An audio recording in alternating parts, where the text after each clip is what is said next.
Hey guys, what's up? It's Schlaw.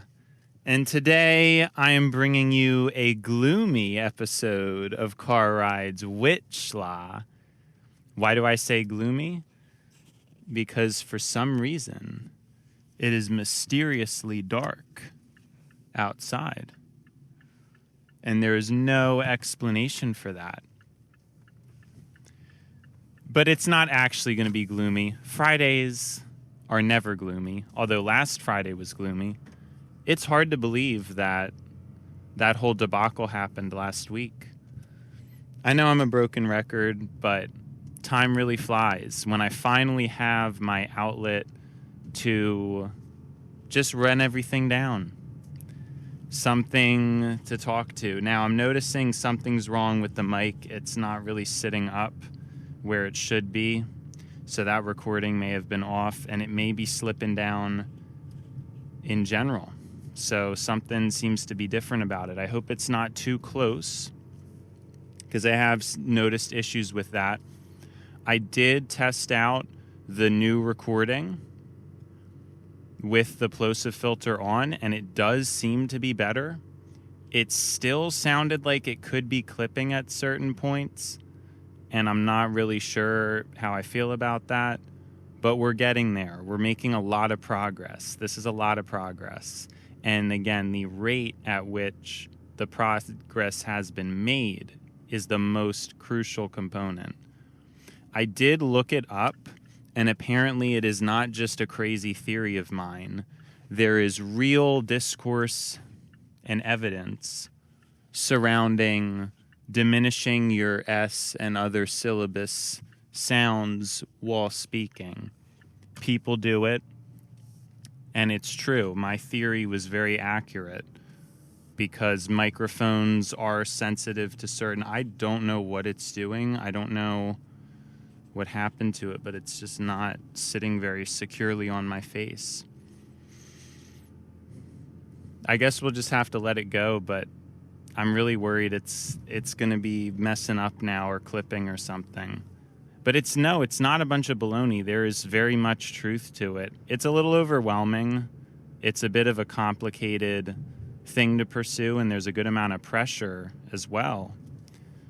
But I'm working on it. I think that is a particular flaw with me. I didn't mention it this morning, that my S's are fairly dramatic and loud.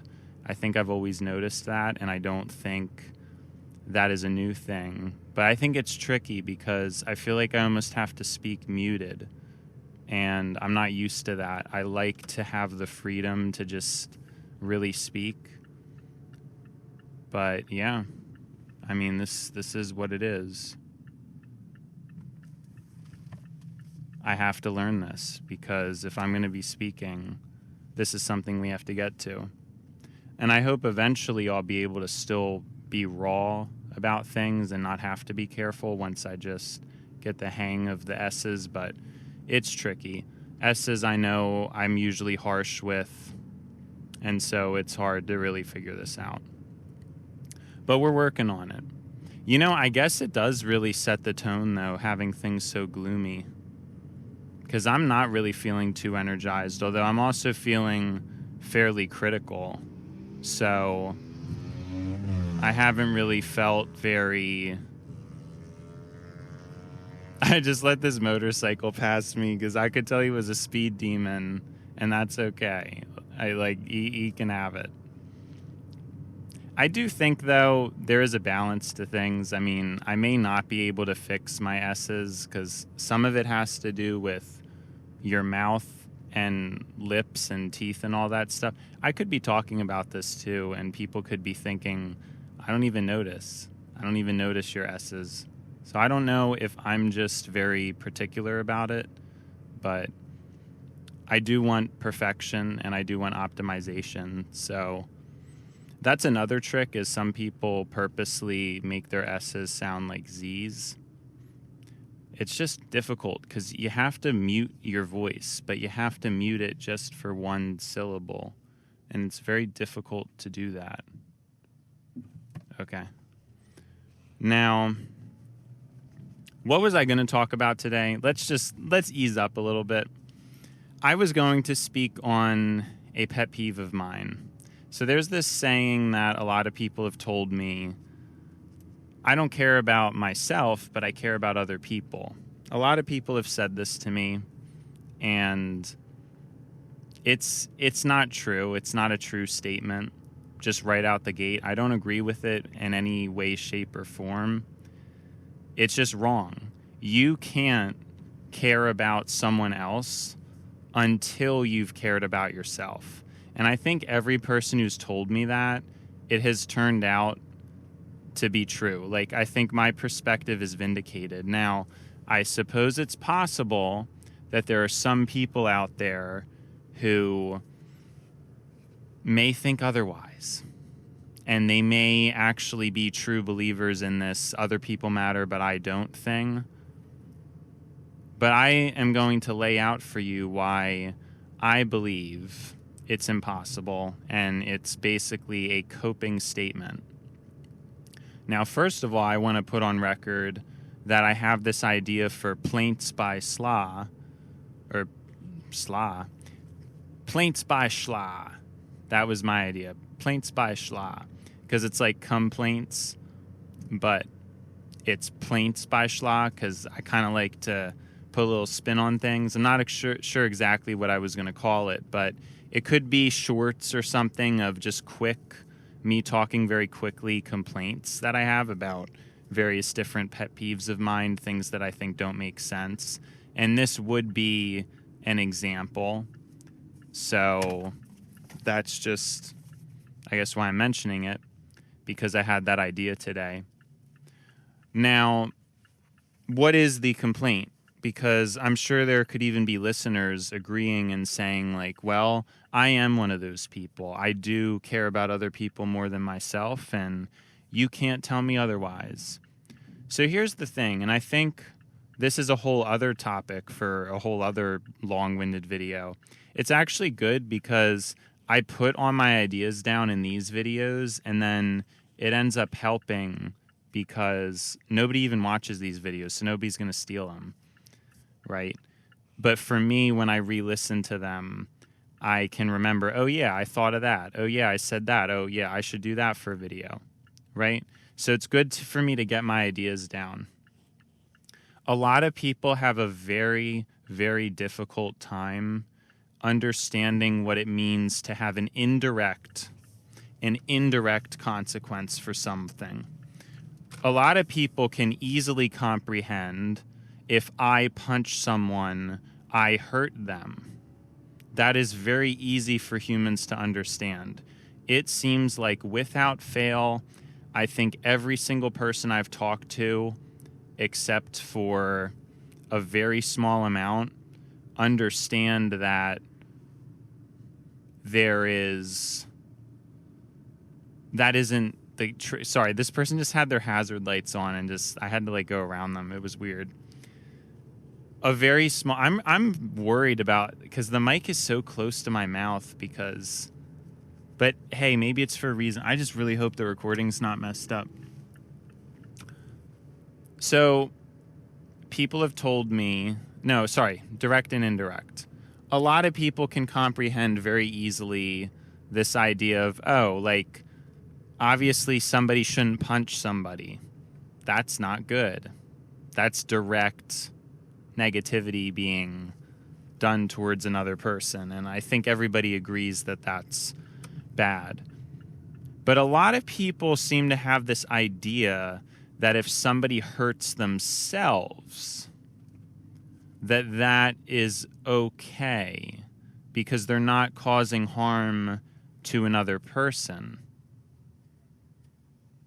That is a general idea that I heard a lot of people say. Now, it could be different. It could be because these were people in high school or something, and maybe there are a lot more mature people out there. I'm not entirely sure. But this is kind of the discourse I've heard from a lot of people who are younger, I suppose.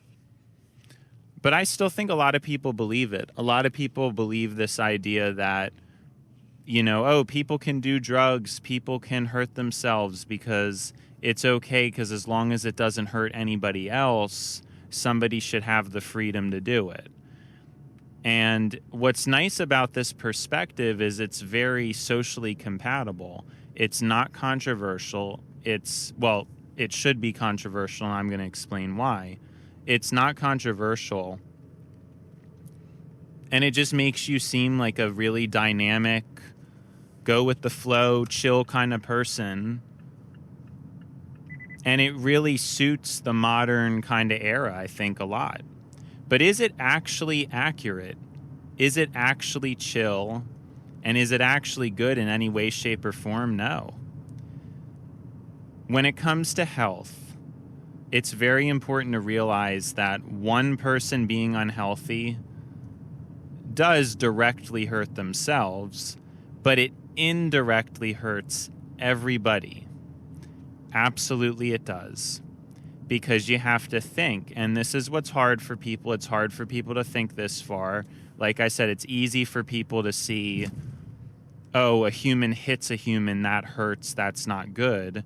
That's easy for people to understand. What's not easy for people to understand is indirect. So another example of direct for this point, a human eats junk food, their own health gets worse.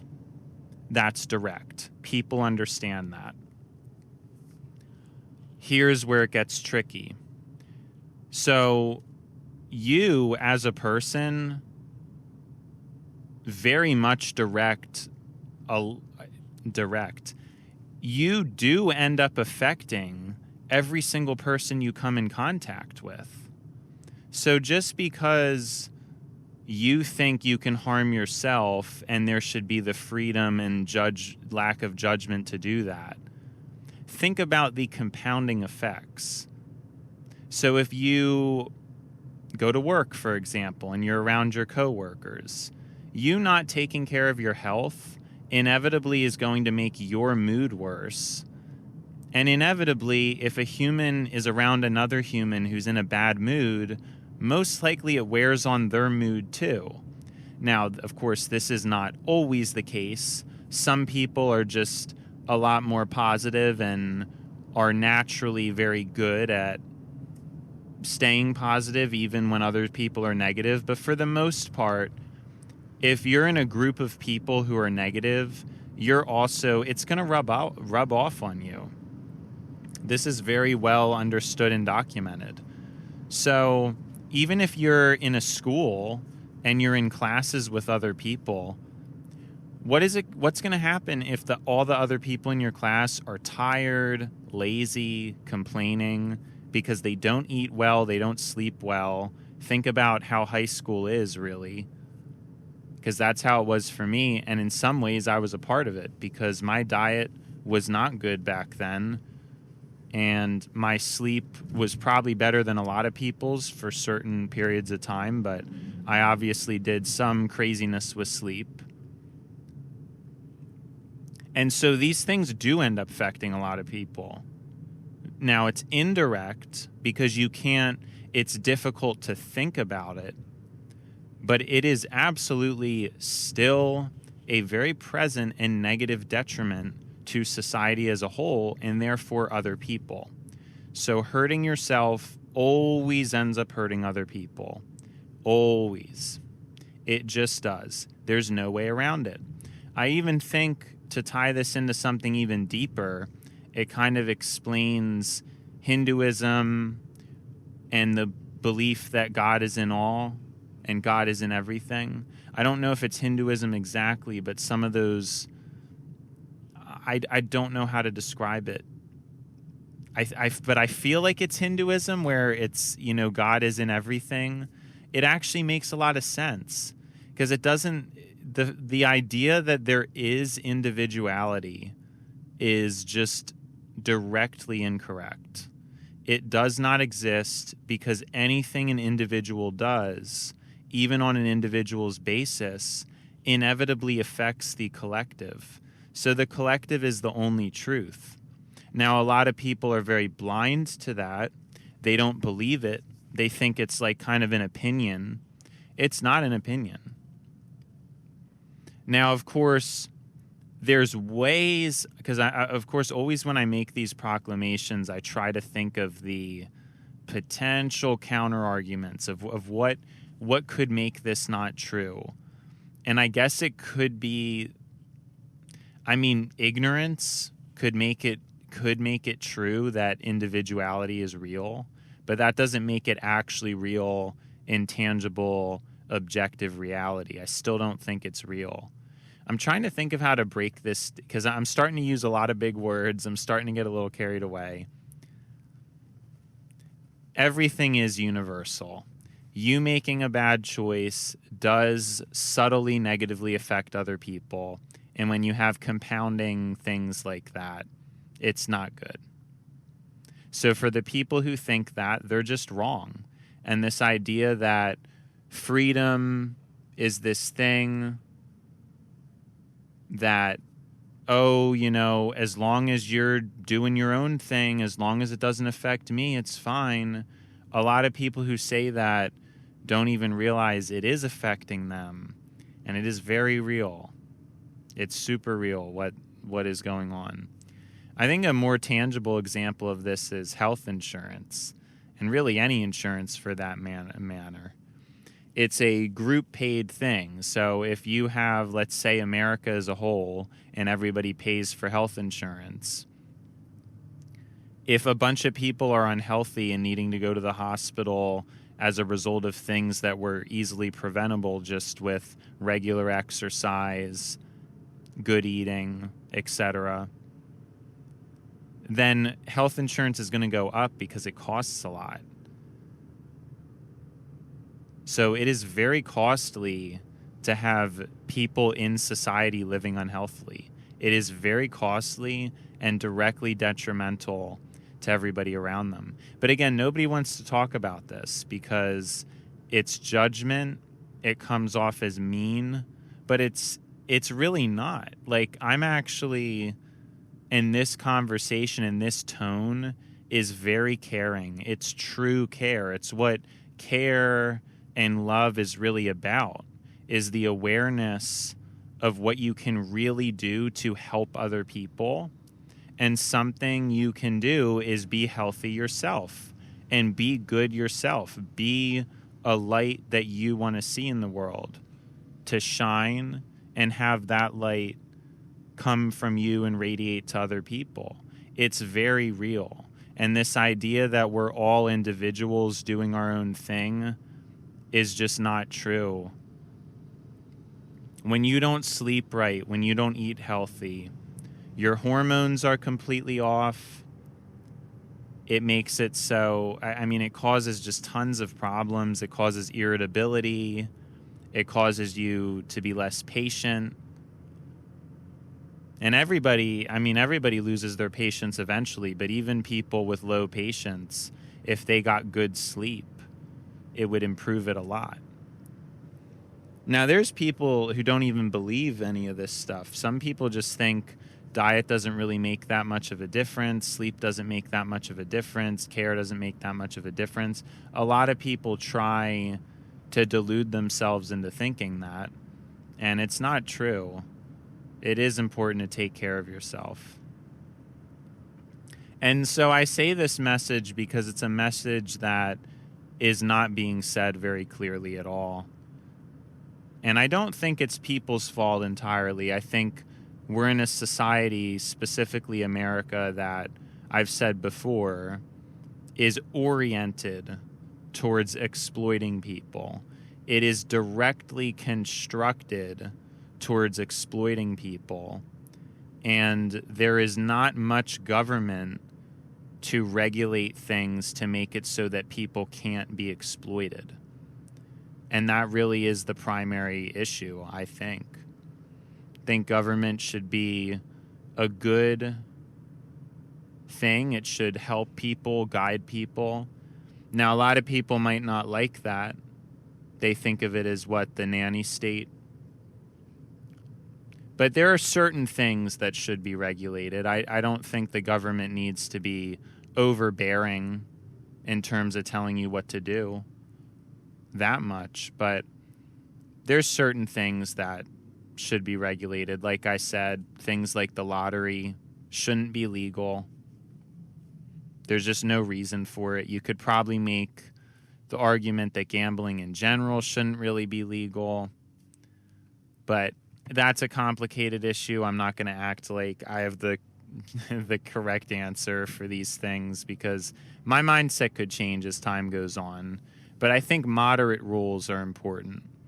You know, obviously when you have overbearing rules, people end up wanting to break them, etc. But you need some kind of semblance of guidance. And I think the most important rules are direct preventatives. So things that can be prevented, such as something like a lottery, it just should be prevented. Advertising. I think advertising should be banned outright, completely. That's something that can happen. Now, banning alcohol, yeah, you can make the argument that's not really going to work out because it just doesn't work out. Even if they ban it, people are going to be making it underground, et cetera, et cetera. But advertising being banned, that's something you can actually implement and do. And there's not really any downside or problem. And it's possible. So I think anything that a rule can be placed on that improves things should be the case. When it comes to food, we should not be subsidizing unhealthy food, which is what happens at the moment. Farmers get subsidized for corn and a lot of unhealthy things. So that doesn't really make any sense. It's kind of like wasted money. Now, granted, the reason for that, I think, is there is a larger plan. This is a bit conspiratorial, but I feel like there's fairly ample evidence for it. I think that the elites, they want us to be unhealthy, and they want us to operate as inefficiently as possible and as cheaply as possible. So a lot of quick processed foods are really cheap, really quick, really easy, lazy to eat, but they usually have a lot of problems. But they're a lot cheaper and more efficient. You don't have to worry about anything going bad, and you don't have to actually prepare anything a lot of the time. So people flock to them, but they're not good. But I don't think it matters because the elites, I think, want that. They want the masses to just not really do the right thing, and I think that's part of the problem. I think maybe the elites know, or I'm not going to say no because we don't really know if it's true or not. I think the masses could be regulated in a better way than now, at least. I mean, we've seen it done before. It was definitely a better time to be a part of the masses in the previous decades than it is now in terms of economic opportunity and other variables adjacent to that. But I do think there is some kind of a scheme where the elites maybe know my theory about equality of value, and they feel like people who are so beneath them should probably just eat really cheap, unhealthy food and have to go to the doctor or something. I'm not saying it's correct, but I do think that's probably how they feel, and it probably explains the way things are how they are. Because I don't think the elites really care about people. And so, yeah, I do think it's a bit conspiratorial, but I think it's pretty accurate. I don't think it's a crazy accusation that there is some malintent with people in power. I don't think it's that crazy. And I think that's why there's been an erosion of the regulation and maybe purposeful cultural plants to try to subvert a lot of the philosophies that I'm talking about. Because I kind of feel like my philosophies are opposite to America's trajectory. America's trajectory has been more right-wing economically and more left-wing in terms of a lot of these various, I'm not going to say left-wing. I'm going to say libertarian, because I don't know the whole left-right. I don't really know if that's super accurate. And even in economics, but I do think right-wing, I guess, honestly, libertarian in general. I think America has just had that inclination. And I don't think it's necessarily people who want it. I just think it's what the politicians have done. And again, through a degree of conditioning and maybe advertising, etc., the politicians end up convincing people that libertarianism is good, etc., when it's really, it's good for a small percentage of people, because the people who are smart and stuff can just kind of game the system. So that's what makes, because like if there's no rules and it's kind of a free-for-all, it just leads to more inequality, and that's what we're seeing. So I think it's evidence of that. But that is, I just think America as a whole has gone overall in a libertarian direction, in a apathetic direction, because people just, again, don't really care. They don't really understand that, yes, just because you have the freedom to do something does not mean that it doesn't negatively affect other people, because every person affects another person. It's honestly a little bit crazy to me that more people don't understand this, because that's most of what people do. Everything you do has to do with another person. That's what's interesting about people who are allegedly loners. This is kind of a, flashback to my isolation video. Nobody's really a loner. Even loners, what are they doing? They're usually consuming media or doing things that was a result of another person. If you're a loner and you are watching a video, you're only entertained because of another person. Like, another person put that there. And yes, you don't have to directly engage with them, but that doesn't mean, I don't know, does that make sense? It's almost like, do people not get it? Do people not get that everything to do with money? Money is only there and only exchanges hands because of other people. And even the people who are loners still have and want friends. I don't think anybody really says they don't want friends. Like, that's just not a common take. For obvious reasons. We're humans, we're social, people are happy in good company. But again, it's hard to find good company nowadays, right? Because of hyper-individualism. Because people have gotten so isolatory and self-centered, it makes it more difficult to bond, which makes people more irritable. Now, isn't this all interesting?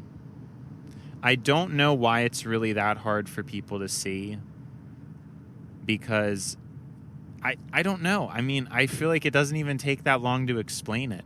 But I've explained it to people before and they still don't get it. So I don't know if I'm not doing a good enough job of explaining it or what it is. But yeah, even in like online social settings like Discord, that's like I feel like it's a prime example of what I'm talking about. People on there still get hurt and have feelings. A lot of people, it's like natural for culture to make fun of it. Oh, imagine falling in love on Discord. Imagine this, imagine that. Imagine being friends on Discord. And like a lot of really judgmental things about, it's Discord. What do you expect? It's Discord. It really doesn't make any sense. It's a social platform. It should have pretty similar social standards to just any social any social interaction should have some kind of standard upheld to it. Now, of course, that doesn't happen because people are just animals. But No, I don't think it's crazy that people e-date, or it's just not that crazy. Because if people are interacting in social situations, yes, people are going to end up caring, and et cetera, et cetera. I mean, I'm using e-date because it's a stronger example, but I also talk about friendships too. Like, most people online, you don't keep up. You don't really get that close. Like, some people just vanish and that's it. You know, there's a lot of that kind of stuff that goes on. Now, some people, I guess they do have success online, but I still think it's more difficult than in real life because humans, again, have a really hard time with perspective and thinking outside of what they're inside. I'm not entirely sure. But yeah, I guess this is some pet peeves of mine and just how people are. I mean, I don't get it. I don't really understand how people don't get it and how some people act the way they do with no shame, no guilt. Just, it is what it is. And that's kind of, I think, an important point. Is some people, and it goes back to my thing about needing a structured system. I really do think some people just don't and won't care. If they can get away with something, they will. I think, if anything, that's most people. And when you live in a society like that, that's what ends up happening. Oh, your insurance will deduct it, milk it. You might as well do it if your insurance covers it. Take advantage of it. Oh, you qualify for this, just grab it. Are people thinking about how those things affect others? No. Do they even realize that? Probably not. And so that's why everything's so miserable. That's why. Because people are so disconnected from what is and what should be. And that's what I mean. I feel like a lot of my opinions are just incredibly contrary to how people are thinking. And these are people who are voting and doing all kinds of stuff out in the workforce, on Discord. Who do we have to socialize with who is caring and tangible?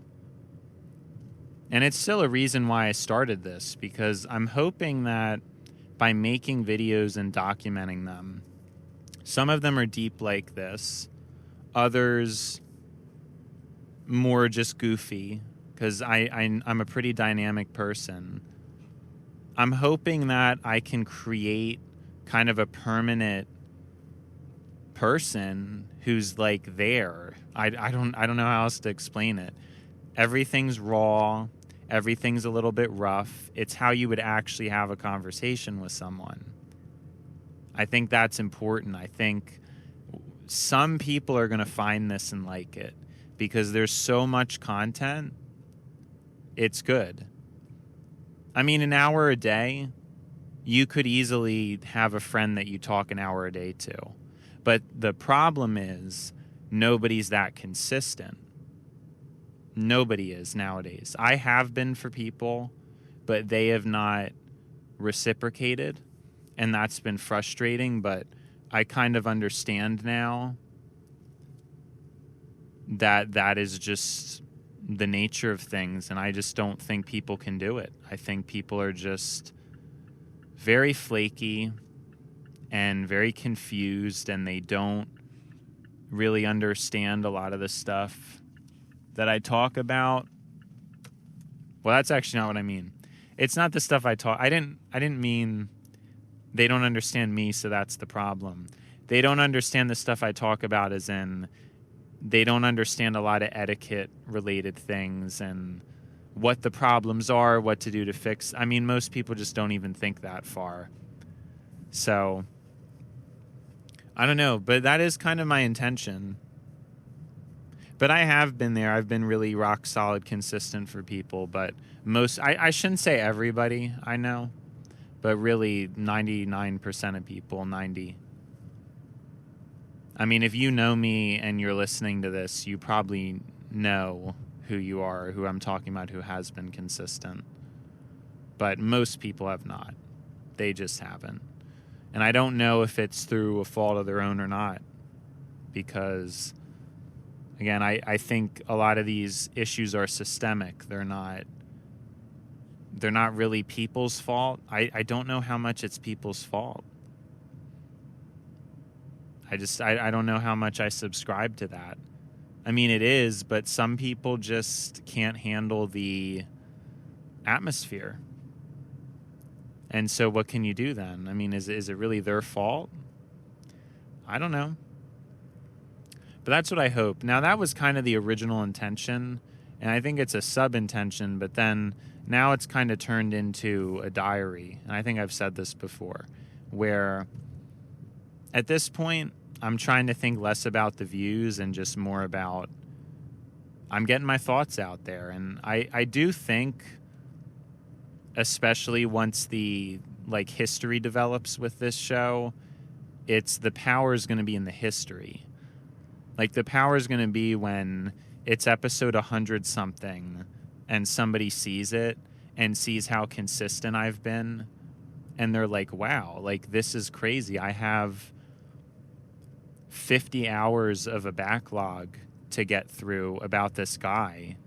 And then he also continuously uploads. So I could really get to know him without actually needing to... Because I think what's happened is it's just too hard for people to be consistent. People just have to be flaky. But with what I'm creating, that you won't need to think about that. Because you could be as flaky as you want. You can tune in anytime, tune into previous episodes. But every episode, there's sprinklings of facts about me, things I'm interested in. It's the creation of the eternal friend. But it's not weird in some kind of AI way. It's in this way that is raw and natural. And, there's no editing. There's nothing going on. And I know people are going to find it eventually. I just think it's, as time goes on, it's going to keep getting better and better as the history develops. Because right now, people could see it, but how do they know if I'm still going to keep uploading or not? Do I even know that for certain? No. But I think it's likely. Again, there were dry spots at certain points, but I haven't felt like that now. I obviously found lots to talk about.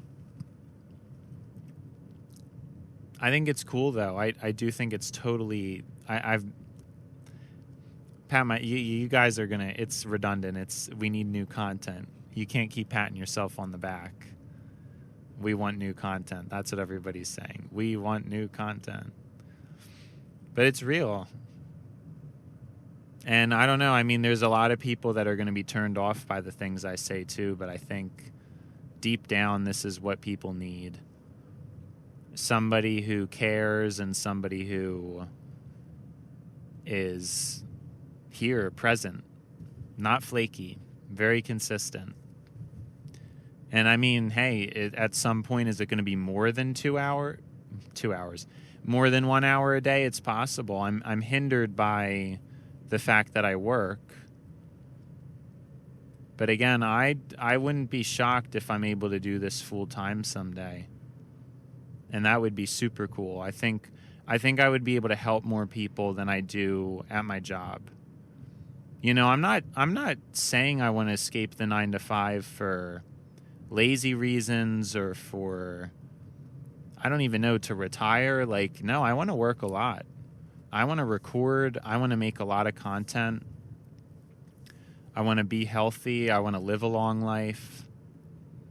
I want to put content out there. I really want to live to be over 100 and hopefully over 110. And in addition to that, I also want to have the most recorded content of any human on the planet, which I don't know if I will be able to do that because I am starting a bit late. I am starting a little bit late. And I probably would have needed to be born into a situation where maybe my parents were influencers or something in order to really get that crown. But it's possible. I want to get some. I mean, I'm at least going to have a lot. And figuring out the work situation is a big part of that. But hey, if it's not, I want to reiterate, I'm not saying this just because I want to sit around and do nothing. I'm going to work a lot. If I don't have a job, like I said, I'm going to record a lot more. It's going to be in a better setting with a better microphone. It's going to be great. But I wouldn't want to do that if I didn't think I had something to offer. I think I have something to offer to the company I work for, which is why I like to work there. This kind of goes back into my broader message thing. I don't work for money. I try to work for purpose. I try to think about the purpose. Even though the purpose is admittedly fairly low, as most entry-level jobs are. That's why you work. You work because you're a critical cog in the machine. You don't work for money. Money isn't what matters. It's the fact that you are contributing to the greater society, and that's the beauty of it. But I don't want to be lazy. I want to work, and I just think that my voice, especially at some point, because right now we're at the bottom. This is rock bottom. What you guys are hearing, it's rock bottom of my vocal potential and vocal skills. It is rock bottom. Yeah, see, you can really like de-enunciate the S's. It almost makes it sound like you have a lisp or something, but I'm curious to see how it sounds. I think I will record some test recordings of that really minimal S just to see what it sounds like. But I think it if you do it too much, it makes it sound like you have a lisp. But it could work, and we'll have to see about that. I'm going to try to figure it out. Anyways, it's time for a mellow TLDR with Schlaw because I don't feel like getting all crazy like I usually do. But today, I believe we started the conversation. I don't really remember what we were talking about, but what we did end up talking about and what the title is, I'm going to redo. TLDR with Schlaw. Today, we talked about care, equality of care, and my perspectives on the trajectory of America versus the trajectory of my philosophy, as well as how my philosophy is a dying philosophy, really. And I hope to create myself as the eternal friend who will be there for all, including myself. We talked about individuality versus the collective. And it was a very nice, chill episode. Wasn't expecting it. Very unlike the previous Fridays. Anyway, bye, Schlaw. Schlaw out.